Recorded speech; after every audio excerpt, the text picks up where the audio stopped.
Welcome to the Conscious Consulting podcast, this time in a little bit of a different format because if you follow us, you may have noticed that usually it's 𝗂𝗂𝗋𝗄𝗏, the head of CCG, that is partaking in those podcasts. But this time she allowed us gracefully to kind of join with a little bit of a different format. Today we have as a guest Birgit Beck, who is a people and culture expert with over 25 years of experience in HR. She's also a consultant and coach. And we have here as well Julia Wüster, who has over 15 years of experience in HR and is an HR professional interested in leadership and personal development, systemic coaching and consulting. I personally am Samantha, your host for today. So we're going to delve right into the topic of youth and intergenerational communication and look at it from the perspective of this wonderful round of strong and independent women who are going to tell us about their opinion when it comes to that. So maybe we should start off with a small question just right from the get-go, to have both of them maybe say a few words about them and give you a little bit more of an information about their profession and what perspective they will bring into this conversation today. Maybe we should start off with Birgit. Birgit, would you be so kind? Absolutely. Thank you, Samantha.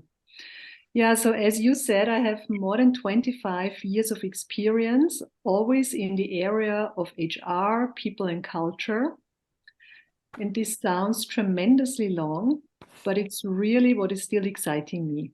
Yeah, so I'm very close to working with people and for people, and it's really always been a motivation for me to help others to become stronger. Yeah. And this is why I also I like the topic of today so much, intergenerational communication, because at the end of the day, it's always about communication, whether it's verbal or non-verbal, but communication has such a massive impact on how things are going, how people are feeling. And of course, over the 25 years, I myself went already through various stages of generations. And I'm now definitely not amongst the younger generation anymore. And from that perspective, it's also hugely interesting to dig a bit deeper today. Beautiful. Thank you so much, Birgit. And then we also have Julia as a guest. Julia, please be so kind. Enlighten us. Very happy to be here. Thank you, Samantha, for the introduction. Happy to be together with you, Birgit, here. I also, as said, I have 15 years of experience working in Germany and abroad, which also is an influence not only on generations, but in communication in general. And that I also think it's very interesting to not just look on generation, but as Birgit said, communication is everywhere between companies, between countries. It might be different for generations, but yeah, let's see what we find out and discuss together here. So I'm looking forward to today. Me too. So the reason why we chose intergenerational communication, as we've already mentioned, is that I personally as well have a huge interest in that area. I'm actually an intergenerational consultant.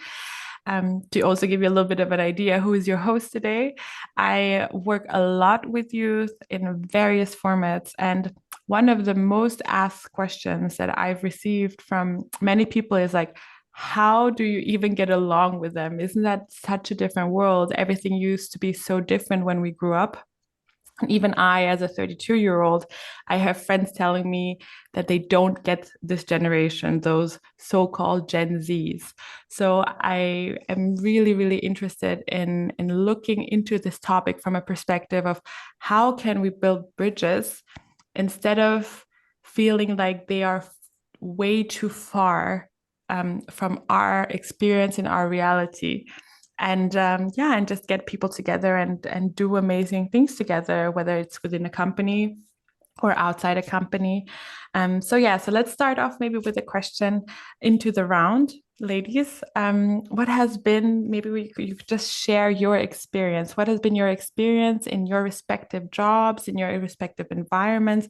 What is the view that people have when it comes to the younger generations? Like, what is it they say about them? Can I start, Julia? Yes, please. Now, I think it's really interesting at the moment because there are a lot of perceptions about the younger people around. Yeah. And unfortunately, a lot of this is based also on hearsay and probably even Vorurteile, what's that in English? Prejudice. Prejudices, exactly. And what I frequently hear is, for example, the young people, they don't want to work anymore. Yeah. They are just focused on their private life and their hobbies. Yeah, they just want to work part-time anymore. And as soon as they have to do something which they don't like anymore, they are gone. So there is a lot of perception in the older generation about the young ones, which is definitely not true. Yeah. I mean, maybe once in a while you have somebody like this, but this is not the general trend I see in the younger people.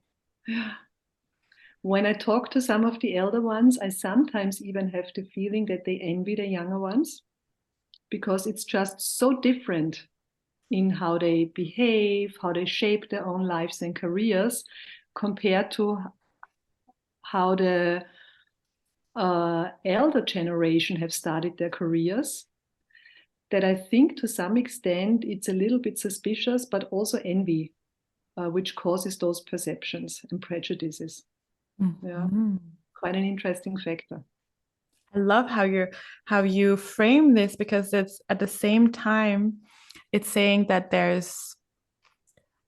it's a misconception. It's basically an imagination of people. It's what they think people to be, which doesn't necessarily correspond to the reality. But you also kind of mentioned and included this aspect of emotional kind of engagement in the fact that the reason why they want to look at them that way is because they would like to be that person, and they would have loved being that person when they were younger.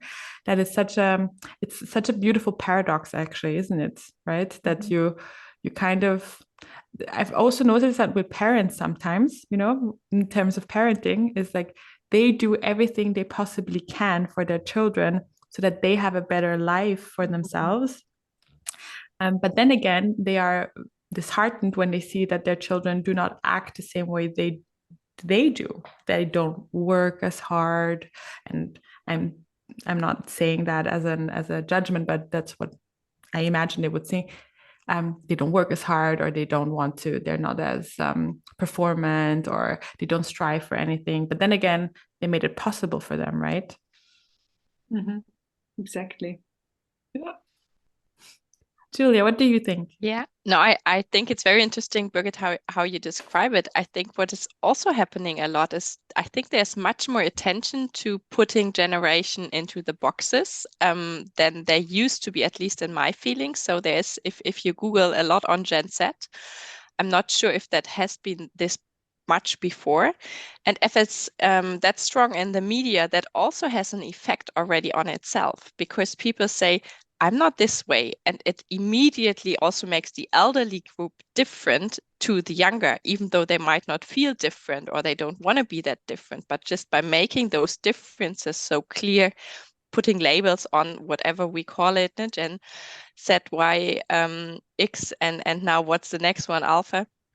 Already by talking and putting this so much into the focus in media, also this has an effect. And that lately really made, also from the elderly perspective, they were saying this also makes me old or feeling old. Also, I'm not feeling that way, but just by talking it and putting those stereotypes in there has an effect. And I think this is also important in looking in the communication, how we frame it, and whether or not we talk inclusive or exclusive, and how we frame there our communication. Very, very true. It's about I like this concept because actually it has to do a little bit of with the topic of diversity, I think that nowadays we have this trend when we're talking about trends is about saying, okay, I have to belong to this group because if I belong to a group, I have my peers and I am secure and I'm safe and I feel good. But when you do that to a too strong extent, maybe, or that's a question I would like to kind of evoke and that we could reflect about together, doesn't that bring about separation more than it does actually bringing people together? Like, what would it require to bring people together again when it comes to that? I think I very, very much, Birgit, is it okay if I just start? Sure, go I ahead. very much like the question because in the end, I think both is helping. I think it's like all our basic needs. We need connectedness and we need freedom and autonomy. And in that, you could say everyone would be safe or more secure if they have both. Being able to discuss with peers. It doesn't need to be age peers, but like-minded that could mingle, can help. And also if we look from organizational perspective, if they really communicate with, for example, a Gen Z, if a CEO, Tina Müller on LinkedIn posted that she had a breakfast with the younger generation. So she kind of focuses at one meeting only, on this group and really goes in the deep discussions. So you have a peer group feeling included and being there and connected. But on the other hand, I think the same importance is there to create spaces and dialogues where you don't exclusively invite one cohort or could be generation or different characteristics. So I think it's not either or, it's both, because we all know when, I don't know how we feel with like-minded, aged or abroad with people from our own country to speak our own language, that gives a connectedness as well. But the other thing, being inclusive in the workplace, especially, or in groups of people who want to set up some certain goals, can be NGOs or other parts, that's important as well. So I think there's not either or, it's both. Mm-hmm. So I fully agree with you, Julia. I think the key to all this is diversity and inclusion. And for me, when I think about this, because everybody knows what diversity is, most people in the meantime know what inclusion is. Yeah, but at the end of the day, it's all hugely connected to a mindset. Yeah, not just fulfilling a certain diversity quota, but from each person in the team, a certain mindset of openness to the other ones, and really a deep desire to understand the other one, and to take also the perspective of the other one. And for me, sometimes the current discussion is also a bit one-sided, that it's always the elderly who need to understand and integrate the younger ones, whilst I think, well, it needs both. It really needs that they come closer to each other, and not just that the elderly accept how the younger ones are. For me, there is the need from both sides. And what I always say, in my opinion, one of the key competencies and skills for the future, and today already, is listening. And it sounds so easy, but I tell you, in business life, listening is not an easy task, because we've all been trained to talk and share what we know and show that we know a lot, whilst the listening element is actually the one that really makes a difference. And when I say listening, I don't just mean I hear what you say, but I rather mean I understand what you mean with this. And that is why I think, so companies really should invest in those listening skills. For me, it's part of any leadership training. And also for younger people to say, well, always try to understand who you are talking to, and try to understand what is the intention of that person, because my basic assumption always is people act with good intentions. Sorry, if you go ahead. create this mindset with people, you already go a very long way in bringing them together. I really, really love what you said there, Birgit, because there's so many aspects in there that I would like to pick up on. One of them saying is what you both mentioned actually is this concept of that you need both, that you cannot have the either or. I think that the either or in our society is one that's very, very dividing. And we need to learn and go back to both can live and coexist in the same space and actually need each other. And the image that comes to my mind is always this yin and yang. You know, I think it's so important that we do not forget that we need each other and we need the exchange also within each other for it to be a complete whole picture. And then also with what you mentioned, listening as a core skill. Funny enough, to give you a little bit of an example, because I do the intergenerational work on a daily basis, I sometimes really feel like a translator. I really feel like I have to kind of translate to that one person. So listen, he couldn't, first of all, he couldn't listen to you. Well, fair enough. Okay. But that's actually what he meant. And this is the pressure that this person is under. And that is why he reacted this way or that way. And now think about how you're reacting right now. Aren't you doing the same? Aren't you also not giving him the benefit of the doubt and not listening to what he's actually saying between the lines? Because often, let's be fair, the communication, it's not saying what really is happening. Usually when someone's yelling at you, it's because he has way too much stress, because that person cannot hold the pressure anymore. And so he's giving the pressure further, which is not good. Let's be fair. I think that we all can agree on that. But I think we really need to learn how to listen between the lines. What is the real, as you said, intention, but message behind it? And maybe also where is the weakness and how can we help each other instead of jumping on the fact that you've been that the way that this happened wasn't very nice or something like that. I think we need to start building bridges. Yeah. Mm-hmm. And I think so nicely, as Birgit said, it's the perspective, trying to switch into the other person's perspective, because it's really what Birgit was saying. It's this active listening when you also try to understand what's inside the head and the mind and the needs of the other person. And that I really liked from Birgit, how you were describing it, because this is so difficult, especially as you said, Samantha, when it gets stressful. It's easy when it's everything is as ease, and you have a happy dinner. But if it gets stressful for whatever reason, then it's usually the tricky part to stay in this setting of open, really deep listening. Mm-hmm. Mm-hmm. Exactly. Yeah, and then we are almost close to empathy, right, Julia? When you say, take the perspective of the other one, try to understand what he or she is thinking or what triggers him, then we are in the whole area of empathy.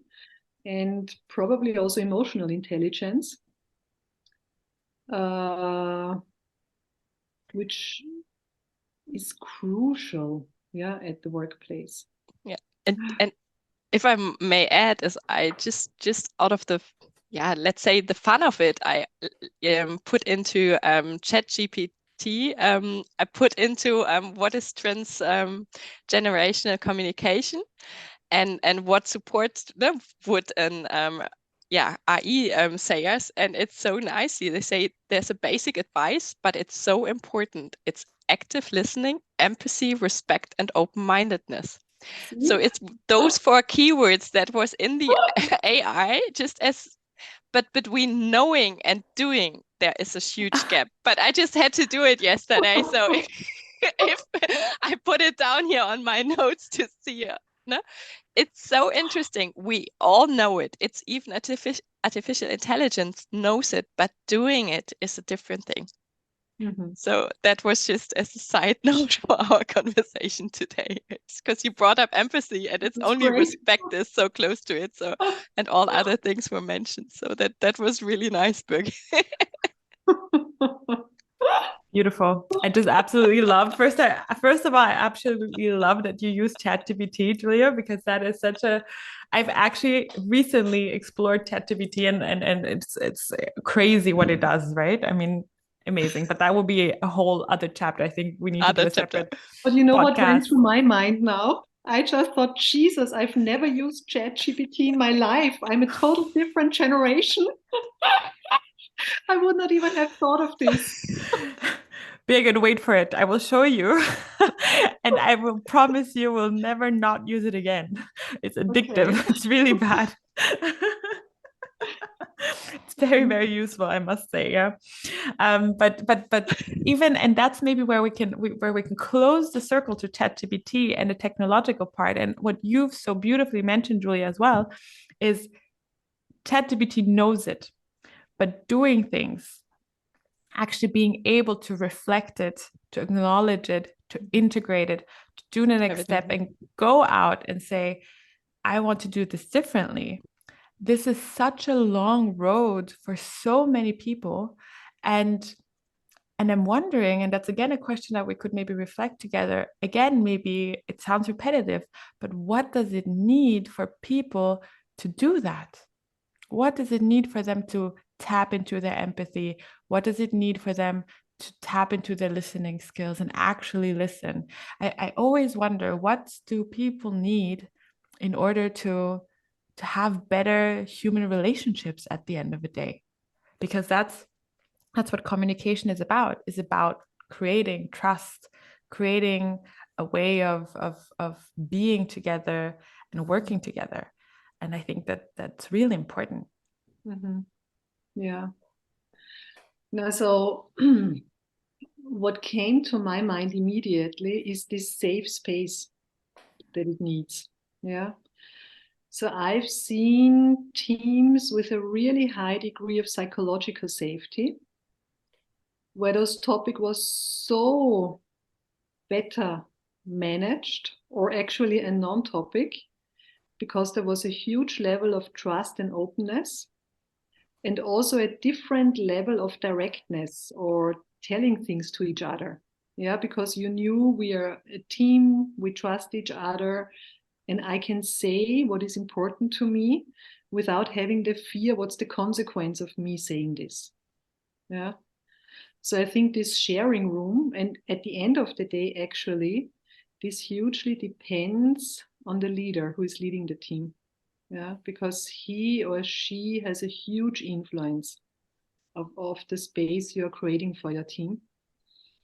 And that's where I really see incredible differences, both for how the people feel in the teams, as well as for the outcomes or results those people are generating.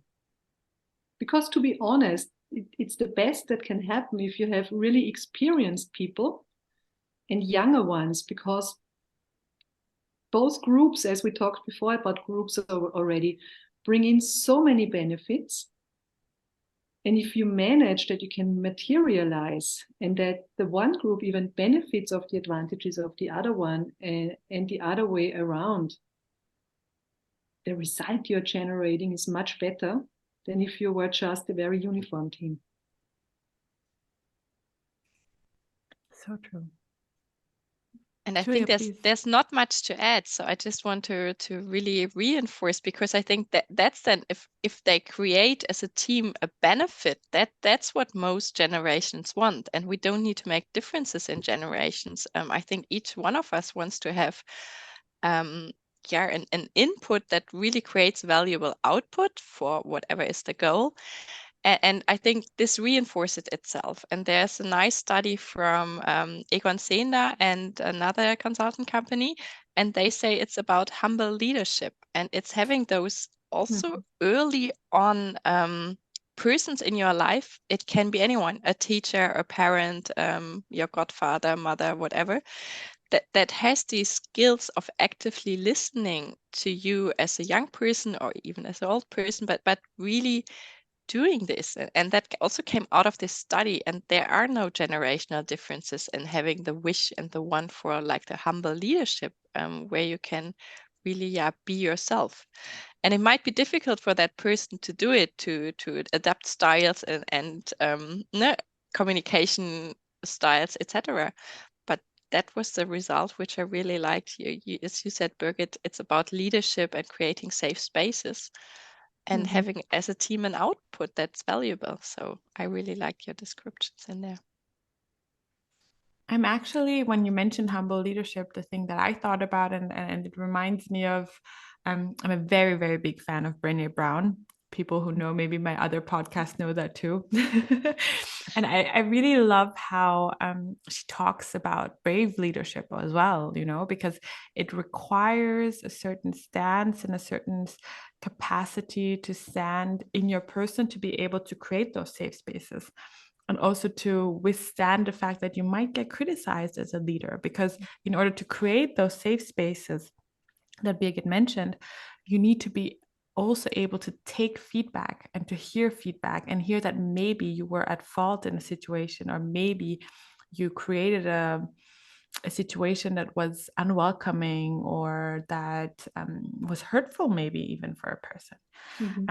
I think that having the capacity to have tough conversations, like she so rightly says, is incredibly important as well, to create those safe spaces that Birgit mentioned. I fully agree. Yeah. But now you brought in a new aspect, Samantha. It's the feedback aspect, huh? I guess there's also quite some intergenerational difference. Very true. Very, very true. And that is a skill that is not taught. How to give feedback, sometimes yes, but how to receive feedback as well. That is something that people, they always feel like they need, especially the young ones. I've noticed that as well. It's something that I focus a lot on in my workshops, is how do you receive feedback? When somebody tells you, well, have you thought about that? Could you answer this question? They immediately take it as an attack. So what does this say about our society? Yeah, exactly. I fully agree to you. And the aspect that I find also so interesting, that I see a big difference intergenerational, because, for example, when I started my career, there was this annual performance review, literally annual. Yeah. So once a year, you knew, now I sit down with my boss and now I get feedback. Yeah. There was no talk about you providing feedback to your boss. And then sometimes you got feedback, 4 months ago in this and this meeting, you could have done better, but in general, it's okay. Yeah. And I think the younger I'm convinced the younger generation comes with a totally different expectation in terms of frequency of feedback. Yeah, they expect to get spontaneous, immediate feedback. Yeah, not just what could you have done better, but what did I do really well. Often in the elderly generation, no feedback is positive feedback. Yeah. So and then also this, who provides feedback? Yeah. In the past times, it was the boss who provided feedback to his employee. Yeah. There's a total change now that feedback should always be both ways. Yeah. From both to each other, and in a much higher frequency than it was used in the previous days.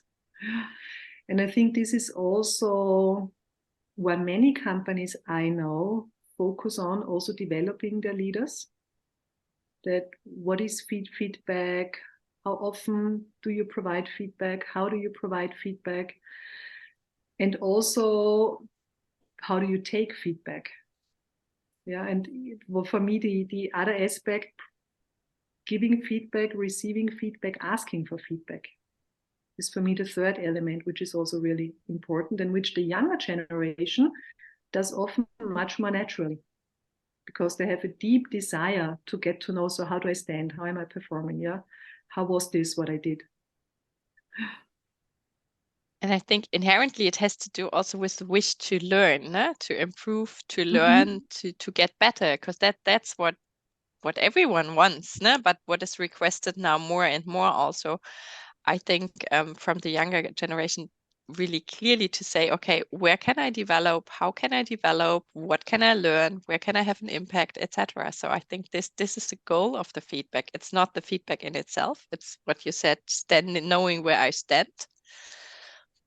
But as a second step, also in, okay, where can I improve? What can I do? How can I do it? Who can mentor me? Who can help me? And I fully agree, Julia. Yeah, that's really nicely worded. And that is so true. You know, that's what they're looking for. It's exactly what they're looking for. They're just looking for someone to, and I'm really careful about the choice of my words right now. They're not looking for someone to hold their hands, but they're looking for someone to give them guidance. And that's a fair ask, I find. How is that not a fair ask, to ask for guidance when it comes to wanting to develop your product, or wanting to know whether this marketing strategy could work or not? I mean, guidance is one of the most essential things that we could ask for, you know? So that's the experience that I've made, that if you provide the guidance, if you take the time and really invest in the development of their potential, they will be fire for you. And they also have a very strong sense of loyalty, actually. That's something I've noticed. It's maybe they won't be able to, maybe they will not stick to your company forever and ever, but they will be loyal to you as a person. I find that it's not so much the company that they will ever be loyal to. It's to the person that invested and took the time to help them develop themselves. That's the experience I've made. Have you also experienced that when you interacted with other generations? Yeah. So I fully agree to say they don't join for a lifetime. Yeah. But then I think even in my generation, we didn't join for a lifetime anymore. Yeah. Although many people then stay for very long with companies. But for younger ones, I think it's an interesting aspect that you mentioned with regards to loyalty, and it makes me think, because I would sign what you're saying, Samantha, yeah? That for them, loyalty maybe even has a different meaning. Yeah, for the elder generation, loyalty was, I stay with the company even if not everything is perfect anymore. Yeah. And for the younger people, it's maybe much more about those personal relationships. And those continue even if they leave the company. Yeah. Still, I am mentoring young people who left the company even though they are not working here anymore. And younger people actively keep in contact with somebody from the previous job. Yeah. So I think this also has a big influence in how companies are managing exits or resignations. Yeah. Because it's not that the person is doing a harm to your company, but it's rather that you can be grateful for the years you were working with this person and hopefully stay in close contact with that person, because he might be a potential customer, he might refer another employee to you, he or she. The person might even come back one day and work for you again. That's something I wanted to add, because that's also a change, Julia. I don't know how you see it. Yes. 10, 15 years ago, that was, if somebody left, no, you would never hire him or her back. This is changing now. Yeah, you even tell people when they leave, let me know if it's not working out, because you can come back. This I really wanted to add, because it's kind of your next career pool. Let's call it a bit more in stereotypes, but it's really really what you're saying, doing a proper exit. Exit is probably not the right wording. We would need to find new words for this, even, I think, the process, because it's creating together a safe space in leaving the company. I don't even like using the word exit for it. And I really remember when I started working 15 years ago, I said, well, this person can come back, and my former manager, but that's we don't do. That's really interesting, because this has changed tremendously over the last years. But I really remember still, to me, it was clear people can come and leave and come back. And but that used to be different. As not everywhere. I mean, also these are stereotypes and generalizations, but I still remember this conversation. No, this is not an option. And I've seen it now more and more in recent years. So I like also there clearly. I really love this idea of being able to come back as well, because I actually did my studies on migration, my master's. And it's funny because it's the same thing actually when it comes to migration. It's like oftentimes people think, well, people leave for good. But what they don't know is that if the ties are strong enough, people want to come back.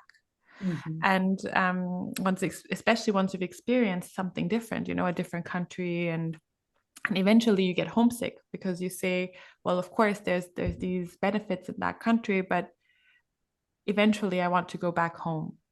And I think that it is maybe a very emotional image, but I think that that's what we need to understand as a society, and also companies need to start understand that, yes, the way nowadays that people interact to each other are much more emotionally filled, I find, than it used to be back in the days.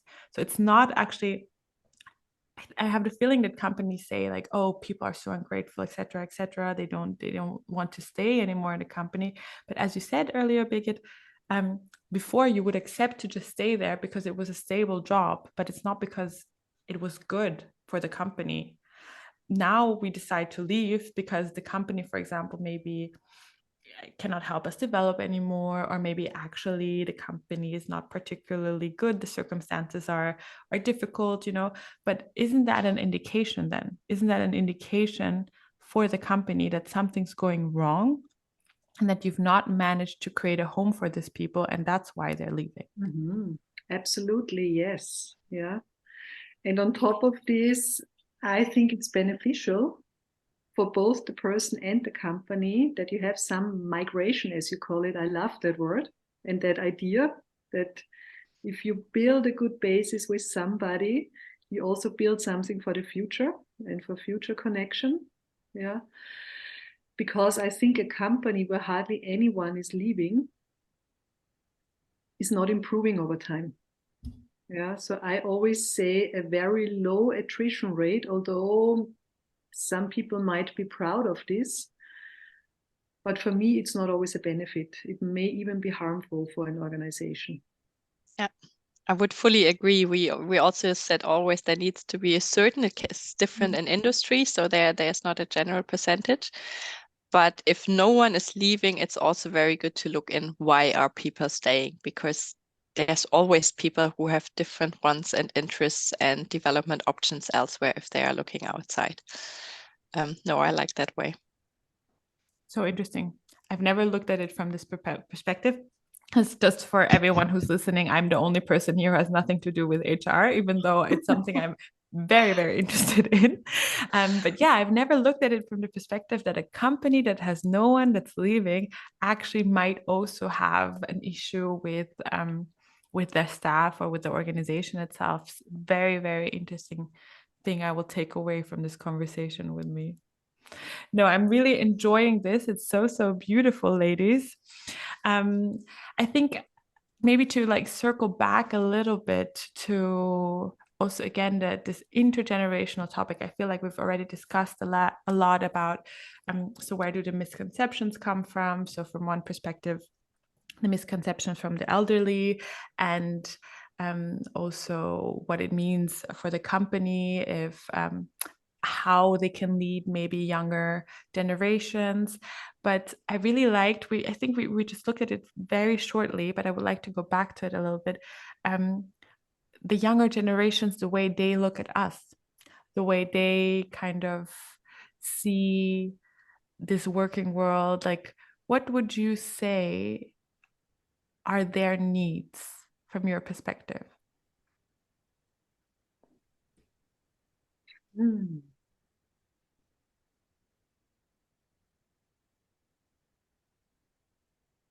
Well, I can start it, and I wouldn't dare to answer that there is this one need.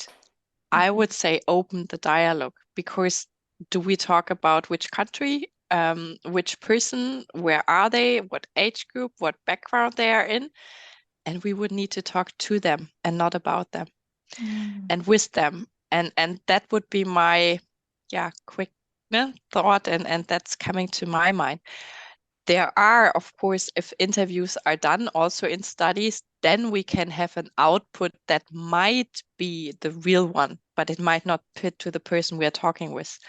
So it's good to look at those research, but it's also good to look into which area you are. Is it a recruitment you want to do? Then you can make certain assumptions, and you need to make certain assumptions to attract certain new colleagues. But if you ask on individuals, I would say we need to talk to them. Yeah, for me, there is one aspect, and I know it's being so much talked about in the meantime, but I still believe that it's a really important aspect, and it's this whole aspect around purpose.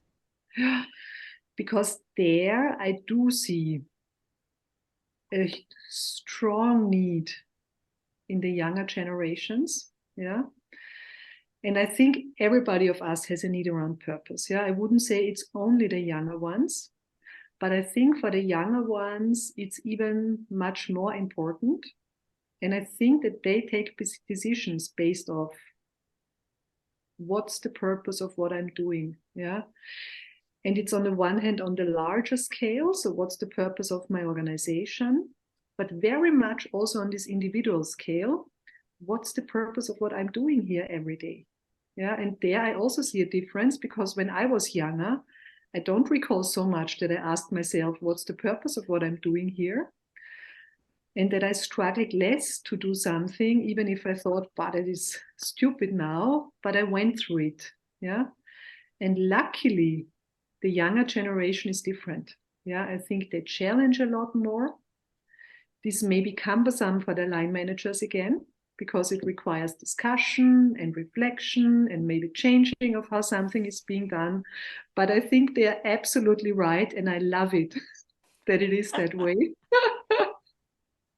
So beautiful. it's a pain and a gain in many instances, but it's for a better outcome. Exactly. And it is about the outcome at the end of the day. I think that we're not doing ourselves as a society a good deed if we continue to just focus on the fact that we don't understand each other, and that there is a generational gap, and that there are lots of misunderstandings between generations. Instead, we should be thinking about how we can bridge those gaps. How can we establish a form of communication that gets us the same wished outcome? Because at the end of the day, I do not think that there is such a big difference in the wishes for the outcome. I think there's maybe one little piece that I see, at least doesn't need to be true for everyone, but also the wish for answers sooner. There used to be a time when you say, okay, we talk about, let's call it promotion in half a year or in a year. That's not an answer somebody would wait for now. They would be pushing and asking again. And it's not about promotions. It's just one example. It's really having those answers now and staying in the discussion, and not just saying, okay, leave it. It's okay to wait another year.